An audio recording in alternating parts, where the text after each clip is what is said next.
Hello everyone, easy physics by N K channel पर आप सबका बहुत बहुत स्वागत है। 12th क्लास के सिलेबस का चैप्टर नंबर 7 अपना चल रहा है, जो विद्युत धारा के चुंबकीय प्रभाव है। इसके महत्वपूर्ण 3-4 वीडियो अपन इससे पहले कर चुके हैं। उन सब का लिंक है वो आप लोगों को डिस्क्रिप्शन में मिल जाएगा।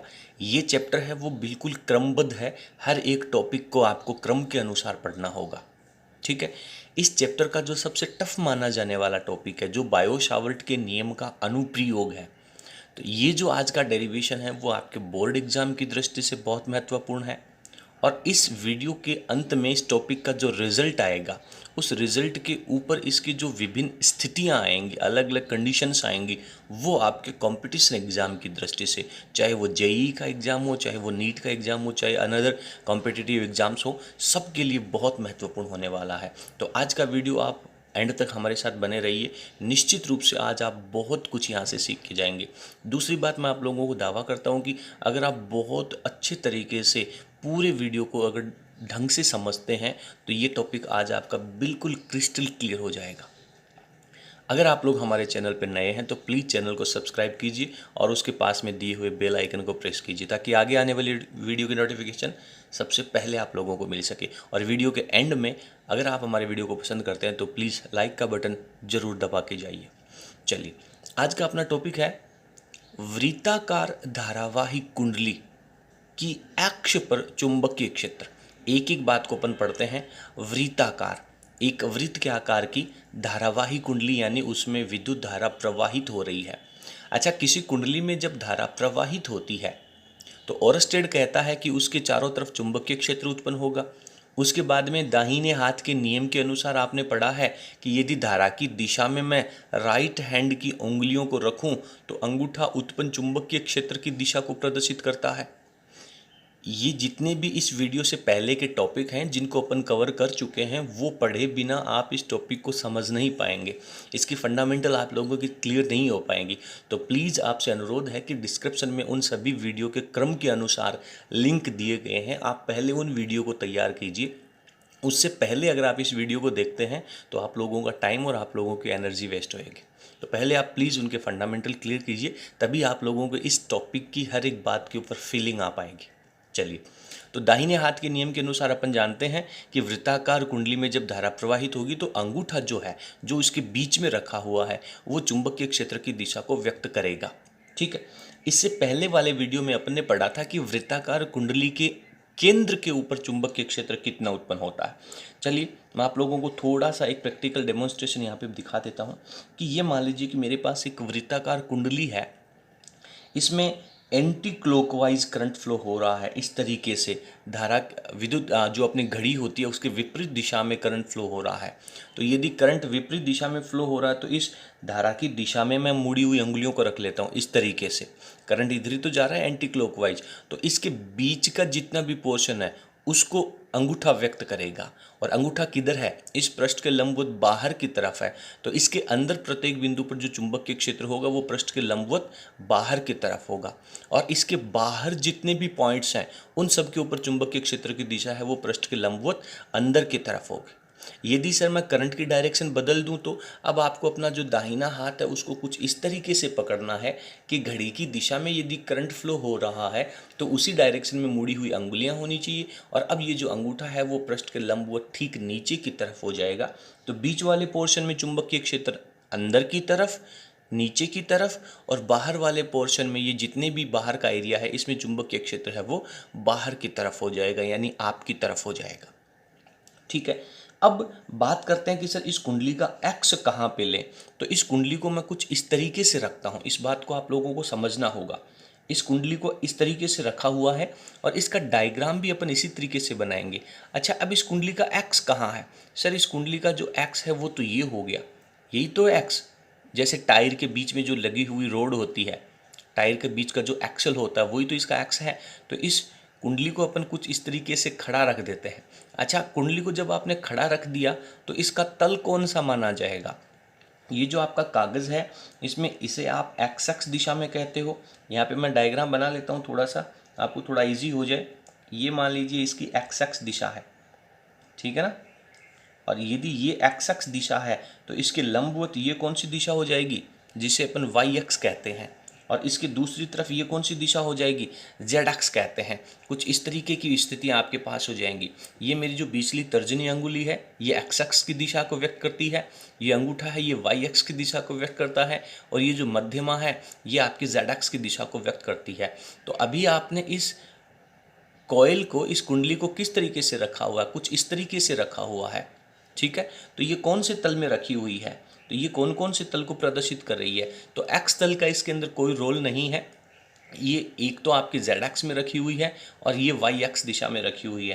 तो इस तरीके से जब इस कोइल को रखा जाएगा तो इसे अपन कहेंगे कि ये वाई जेड तल में रखी हुई है, और इसके बीच में, इसके ठीक मध्य में से जाने वाली ये जो रेखा है ये इसका एक्स एक्स कहलाएगी। क्लियर है। अब इस कुंडली में जब धारा प्रवाहित होगी तो यहाँ पर इसके एक्स के ऊपर कोई एक पॉइंट ले लेते हैं। अच्छा सर, कितनी दूरी पर पॉइंट लेंगे, मान लीजिए ये इसके केंद्र से अपन ने चलना शुरू किया है।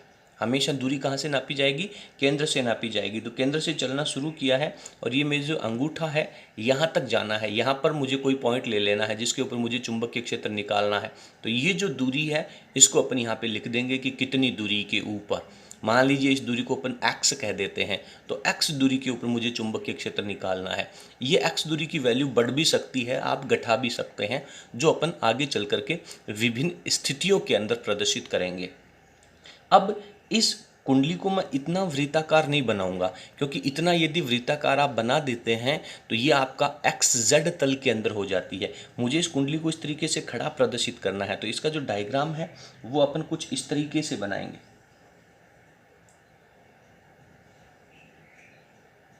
ये जो कुंडली का डायग्राम है वो आप लोगों का ये प्रदर्शित करता है कि ये जो कुंडली है वो इस तरीके से खड़ी रखी हुई है, ठीक है। ये तो बात हो गई कुंडली की स्थिति की, कुंडली को कहाँ रखा गया है। ये कुंडली का केंद्र बिंदु है। अब दो चीज़ें मुझे संख्यात्मक वैल्यू चाहिए। क्या चाहिए सर, एक तो आपको इस कुंडली की त्रिज्या पता होनी चाहिए। तो ये मैंने कुंडली की त्रिज्या कह दी और इस त्रिज्या को मैंने स्मॉल a से प्रदर्शित कर दिया, ठीक है। दूसरी बात सर, इस कुंडली में करंट कितना फ्लो हो रहा है और उस करंट की डायरेक्शन क्या है। करंट की तो दो ही डायरेक्शन हो सकती है, क्लॉकवाइज या फिर एंटी क्लॉकवाइज। तो मैं कुछ इस तरीके से मानता हूँ कि ये करंट जो है वो इस कुंडली के अंदर आपका एंटी क्लॉकवाइज डायरेक्शन के अंदर फ्लो हो रहा है, ठीक है। और करंट की जो वैल्यू है वो आई है। दो बातें हो गई। तीसरा, आपको चुंबकीय क्षेत्र निकालना है, वो भी कहाँ, इस कुंडली के एक्स के ऊपर निकालना है। तो एक्स तो बहुत बड़ा है सर, पर्टिकुलर उस पॉइंट की लोकेशन क्या होएगी, पोजीशन क्या होएगी, कहाँ पर अपने को चुंबकीय क्षेत्र निकालना है, तो उसकी दूरी भी आपको पता होनी चाहिए। और वो दूरी कहाँ से नापेंगे अपन, इसके केंद्र बिंदु से नापेंगे। तो मान लीजिए कि मैं कह देता हूँ कि इसके केंद्र बिंदु से एक्स दूरी के ऊपर ये पॉइंट है, जिसे अपन नाम दे देते हैं पॉइंट पी। इस पी पॉइंट के ऊपर मुझे चुंबकीय क्षेत्र की वैल्यू है वो कैलकुलेट करनी है। देखिए, डेरिवेशन में मैंने पिछले वीडियो में भी बताया था, प्रमेय का जो फॉर्मेट होता है, दिया गया है, सिद्ध करना है, रचना, उपपत्ति, वही स्टेप्स अपन फॉलो करेंगे तो आपके दिमाग में बिल्कुल क्लियर रहेगा और आप कोई भी पार्ट जो है इस डेरिवेशन का आप छोड़ नहीं पाएंगे, ठीक है। तो फर्स्ट ऑफ ऑल मेरे को क्या दे रखा है और क्या मुझे ज्ञात करना है, वो दोनों बातें इस डायग्राम को देखते हुए मुझे यहाँ पर लिख देनी चाहिए। तो पहले मैं उसको लिख लेता हूँ। तो यहाँ पर अपन ने लिखा है कि वाई जेड तल में, पहली बात, वाई जेड तल में स्थित ए त्रिज्या की वृत्ताकार कुंडली है जिसमें आई विद्युत धारा प्रवाहित हो रही है। ये बातें अपने को दे रखी है। फिर इसके केंद्र ओ से, कुंडली के केंद्र ओ से एक्स के ऊपर, एक्स एक्स जो इसका है, इस कुंडली का जो एक्स है उसी के ऊपर, ऐसे नहीं है कि आप ये एक्स दूरी इधर ले लें या इस तरफ ले लें, हर एक कंडीशन है वो आपके डेरिवेशन में आनी चाहिए। कम से कम लिखें, लेकिन जो आवश्यक बातें हैं उनको निश्चित रूप से लिखें। तो कुंडली के केंद्र ओ से किसके ऊपर, एक्स के ऊपर, कितनी दूरी पर, एक्स दूरी पर क्या करना है, चुंबकीय क्षेत्र ज्ञात करना है। ये दिया गया और अपना जो ज्ञात करने का उद्देश्य है वो अपन ने लिख दिया, ठीक है। अब क्या करना चाहिए, थोड़ा सा अपन रफ वर्क करते हैं। सर, मेरे को इस धारावाही वृत्ताकार कुंडली के कारण चुंबकीय क्षेत्र निकालना है, इसके लिए कौन कौन से नियम लगा सकते हैं। सर, अभी तक तो हमने एक ही नियम पढ़ा है, कौन सा, बायो सावर्ट का नियम। ठीक है, बायो सावर्ट का नियम जब आपने पढ़ा तो बायो सावर्ट का नियम अपने को यहाँ पे अप्लाई करना चाहिए। अच्छा, बायो सावर्ट का नियम तो एक छोटे से लंबाई अल्पांश की वजह से पड़ा है, तो लंबाई अल्पांश की वजह से यहाँ पे चुंबकीय क्षेत्र निकाल सकते हैं। तो लंबाई अल्पांश के लिए क्या करेंगे कि इस कुंडली की परिधि को छोटे छोटे लंबाई अल्पांश के टुकड़ों में अपन तोड़ लेते हैं और फिर एक टुकड़े के कारण यहाँ चुंबकीय क्षेत्र कैलकुलेट करेंगे और फिर पूरी परिधि के कारण निकालने के लिए उसका समाकलन कर देंगे। वही बेसिक फंडामेंटल आप लोगों का रहने वाला है। लेकिन यहाँ पे बहुत समझने वाली कहानी है, देखिए किस तरीके से। तो अब अपन करते हैं कि इस कुंडली के ऊपर एक छोटा सा लंबाई अल्पांश लेते हैं। तो मान लीजिए यहाँ पर मैंने एक लंबाई अल्पांश ले लिया, छोटा सा ये जो टुकड़ा है, कितना ले लिया सर, इसको मैंने dl ले लिया। आपको पता भी होगा कि बायो सावर्ट नियम में इसकी डायरेक्शन भी पता होनी चाहिए। तो ये जो dl लंबाई अल्पांश आपने लिया है, इसकी डायरेक्शन किस तरफ होगी वो मैं आप लोगों को ये जो रिंग है इस वलय को लेकर के एक सेपरेट कागज़ के ऊपर अच्छे से एक्सप्लेन कर दूंगा। अभी आप थोड़ा सा इसका बेसिक पोर्शन तैयार कर लीजिए कि dl लंबाई अल्पांश आपने ले लिया और dl लंबाई अल्पांश के कारण आपको चुंबकीय क्षेत्र निकालना कहाँ है, P बिंदु पर। तो उस अल्पांश से उस प्रेक्षण बिंदु के बीच की सीधी दूरी भी तो आपको पता होनी चाहिए। तो ये सीधी दूरी मैं इसको यहाँ से मिला देता हूँ, ये सीधी दूरी है और इस सीधी दूरी की जो वैल्यू है वो मैं मान लेता हूँ कितनी है कि ये दूरी r है। ठीक है, तो इस लंबाई अल्पांश के कारण यहाँ पे अपन चुंबकीय क्षेत्र निकाल लेंगे। उसके बाद में इसके छोटे छोटे टुकड़े कर लेंगे, हर एक टुकड़े के कारण यहाँ पे चुंबकीय क्षेत्र निकाल लेंगे। अच्छा, ये जो dl लंबाई अल्पांश आपने लिया है इसको नाम दे दीजिए, मान लीजिए ये mn है। क्या नाम है इसका, mn। तो ठीक इस mn के अपोजिट साइड में यहाँ पर भी आपको एक दूसरा लंबाई अल्पांश लेना होगा। इसका नाम दे देते हैं अपन m डैश n डैश। इसकी लंबाई भी वापस वही dl वेक्टर ही होगी, डायरेक्शन अलग हो जाएगी और वापस इसकी वजह से भी मेरे को यहाँ पर इस P पॉइंट के ऊपर चुंबकीय क्षेत्र है वो कैलकुलेट करना होगा। ठीक है, दोनों के कारण मुझे यहाँ पे चुंबकीय क्षेत्र निकालना होगा। अब बात करते हैं कि सर चुंबकीय क्षेत्र की दिशा क्या होगी। बहुत अच्छे से समझना है, ये जो पोर्शन है वो अगर आपको समझ में आ गया, यहाँ का जो टर्निंग पॉइंट है, तो पूरा टॉपिक आप लोगों का क्लियर हो जाएगा। देखिए कि मान लीजिए मैं यहाँ पे ये प्लेन कागज़ लेता हूँ और इस प्लेन कागज़ के ऊपर ये जो मेरी रिंग है उसकी जो वलय है, कुंडली है, उसकी स्थिति रखता हूँ। तो इस स्थिति में यहाँ पर आपने छोटा सा टुकड़ा लिया है, ये यहाँ पे आपने इसका इतना सा टुकड़ा काटा है ऊपर वाले में, और इसमें जो करंट है वो आपका इस दिशा में फ्लो हो रहा, आपकी तरफ ऊपर करंट आ रहा है, फिर यहाँ से करंट है वो नीचे की तरफ जा रहा है कुछ इस दिशा में। तो यहाँ पे जो छोटा सा टुकड़ा आप लेंगे उस dl वेक्टर की डायरेक्शन क्या आएगी सर, इस पॉइंट के ऊपर आप स्पर्श रेखा खींच दीजिए। इस dl लंबाई अल्पांश के ऊपर आप एक स्पर्श रेखा खींच दीजिए, तो स्पर्श रेखा है उसकी पोजीशन ये हो जाएगी। ठीक है, ये पोजीशन हो जाएगी। अगर मैं इस कुंडली को इस तरीके से रख लेता हूँ एक सेकंड के लिए, तो मान लीजिए ये करंट इसके अंदर फ्लो हो रहा है, इस स्थिति में करंट फ्लो हो रहा है। यहाँ पे इस टुकड़े की यदि आप बात कर रहे हैं तो इसके ऊपर dl वेक्टर की डायरेक्शन क्या होगी सर, dl वेक्टर की डायरेक्शन तो करंट की डायरेक्शन में लेते हैं। तो ये पेन मैं यहाँ पे रख देता हूँ, तो ये इसकी स्पर्श रेखा हो जाएगी। बात समझ में आ रही है। और ये क्या चल रहा है, ये इसका एक्स चल रहा है, इस कुंडली का जो एक्स है, और यहाँ से इसके केंद्र से लेकर के इस पॉइंट के ऊपर आपको चुंबकीय क्षेत्र निकालना है। ठीक है, आपने किया क्या, आपने इस dl वेक्टर को और इस P पॉइंट को आपने मिला दिया कुछ इस तरीके से, जहाँ पे चुंबकीय क्षेत्र आपको निकालना है। मान लीजिए कि ये आपने x की स्थिति मानी थी ना, कुछ इस तरीके से। तो ये x की स्थिति आपने ली है, इस x की स्थिति के ऊपर आपने इसको यहाँ से यहाँ तक मिला दिया है। यही तो डायग्राम बनाया आपने, ये आपने x की स्थिति को मिला दिया है, इस दूरी को आपने r कह दिया है। तो इसकी डायरेक्शन क्या है, एक्चुअल में तो इसकी डायरेक्शन ये है, इस तरीके से तो मिलाया आपने। तो यहाँ पर ये आपके पास r कैप की डायरेक्शन है, ये आपके पास dl वेक्टर की डायरेक्शन है। dl वेक्टर और r कैप के बीच में एंगल कितना है ये बता दीजिए मेरे को, जो अपन बायो सावर्ट नियम में साइन थीटा लिखने वाले हैं। तो ये डीएल वेक्टर है और ये आर कैप की डायरेक्शन है, वो आर कैप आपका थोड़ा सा नीचे की तरफ झुका हुआ है, एग्जैक्टली इसके ऊपर परपेंडिकुलर नहीं है, थोड़ा सा नीचे की तरफ झुका हुआ है क्योंकि इसके एक्स एक्स के ऊपर जाकर के मिलेगा।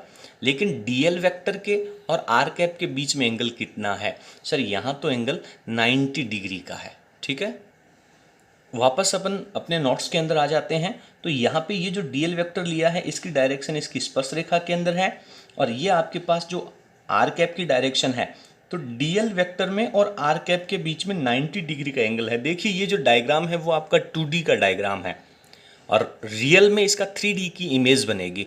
तो इस बात को समझना बहुत ज़रूरी है कि सर डीएल वेक्टर के बीच में और आर कैप के बीच में 90 डिग्री का एंगल किस तरीके से बनना है। तो अभी मैंने आपको एक्सप्लेन किया कि ये आपका स्पर्श रेखा है जो डीएल वेक्टर की डायरेक्शन है और ये इस कुंडली का एक्स एक्स है और आपको क्या करना है, इस एक्स एक्स के ऊपर इस केंद्र से लेकर के मान लीजिए इस पॉइंट के ऊपर आपको चुंबकीय क्षेत्र निकालना है। तो आप इस डीएल वेक्टर को यहाँ से मिलाएंगे तो इन दोनों के बीच में 90 डिग्री का एंगल बनने वाला है, तो वो 90 डिग्री अपन लिखेंगे। लेकिन ये जो एक्स एक्स की लाइन है वो यहाँ से कितना नीचे की तरफ झुकी हुई है, यहाँ से कितना नीचे की तरफ झुकी हुई है। मान लीजिए इस एंगल को मैं कह देता हूँ कि ये फाई नीचे की तरफ झुकी हुई है और जब ये फाई नीचे की तरफ झुकी हुई है तो ये आपका एंगल कितना हो जाएगा सर? ये एंगल हो जाएगा फाई का।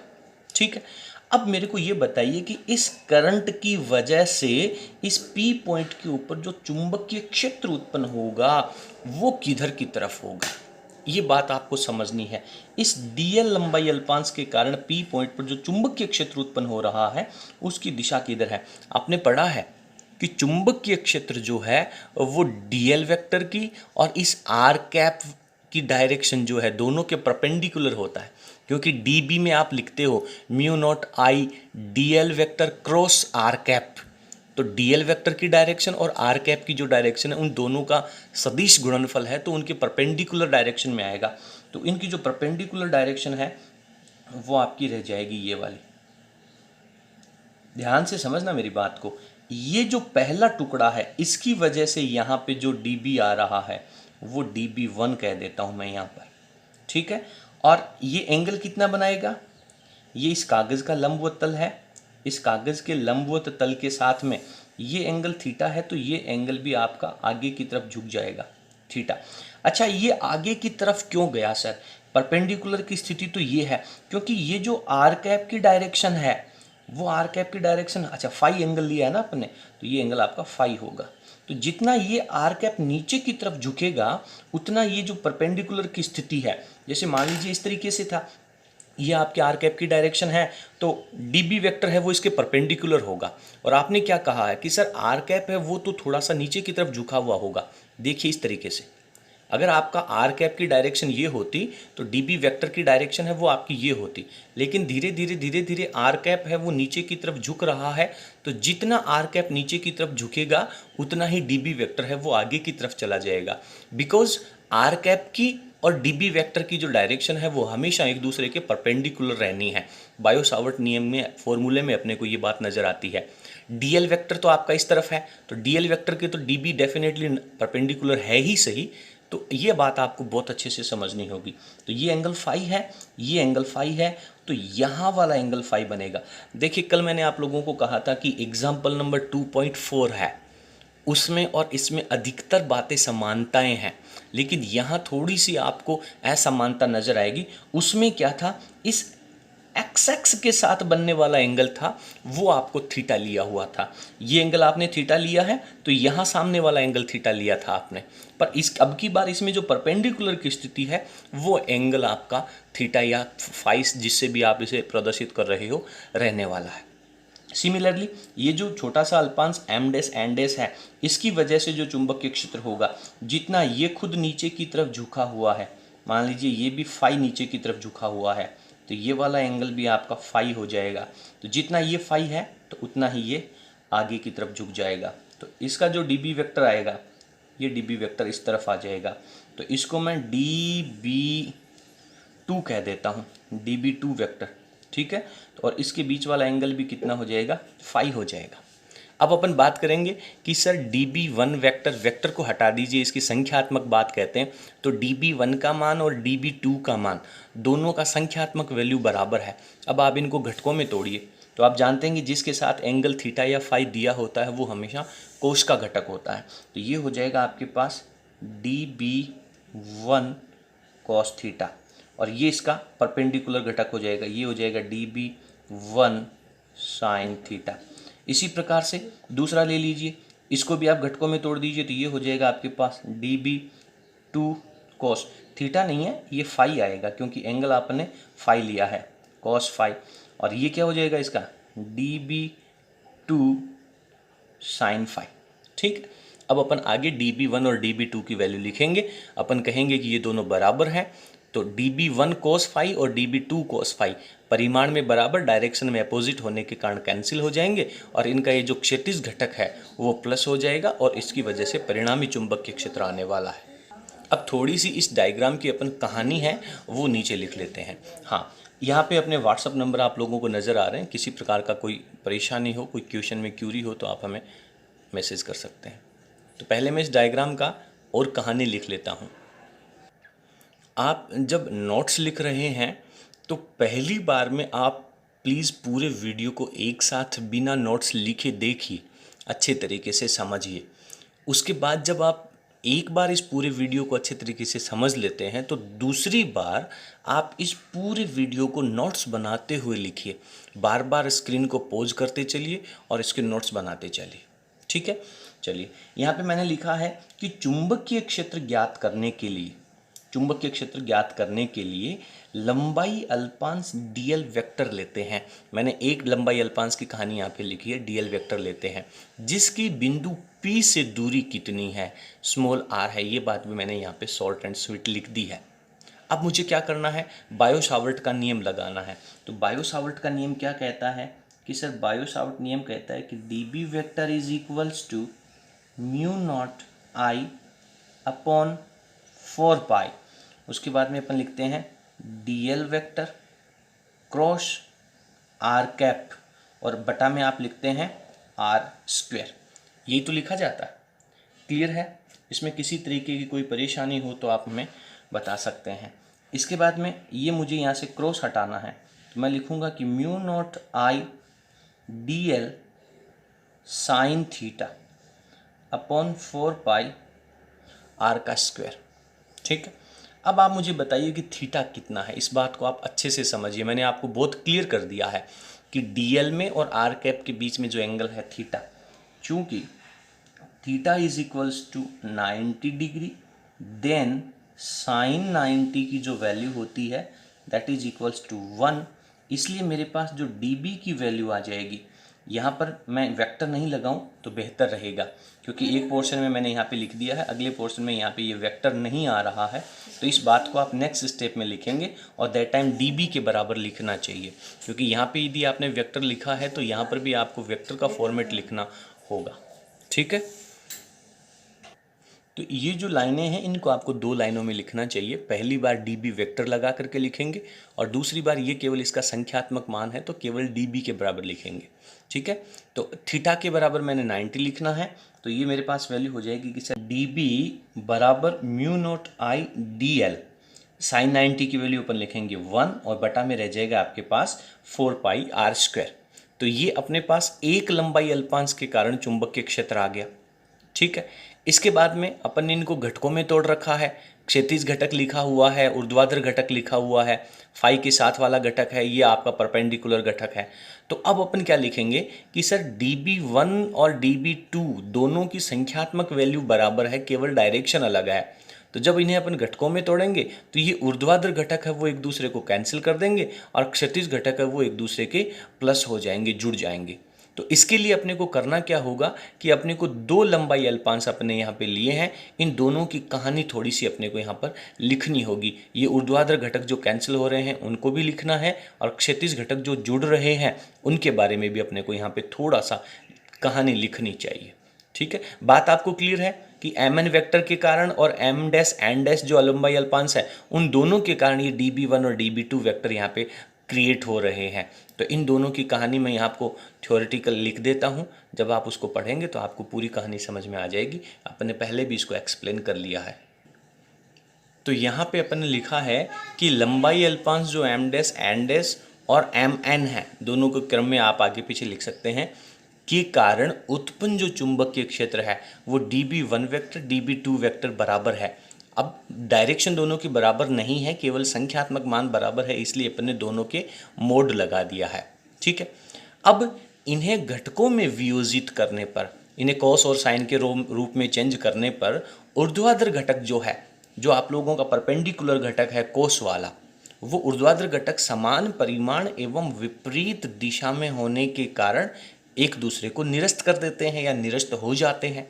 लेकिन जो क्षैतिज घटक हैं वो समान दिशा में होने से जुड़ जाते हैं।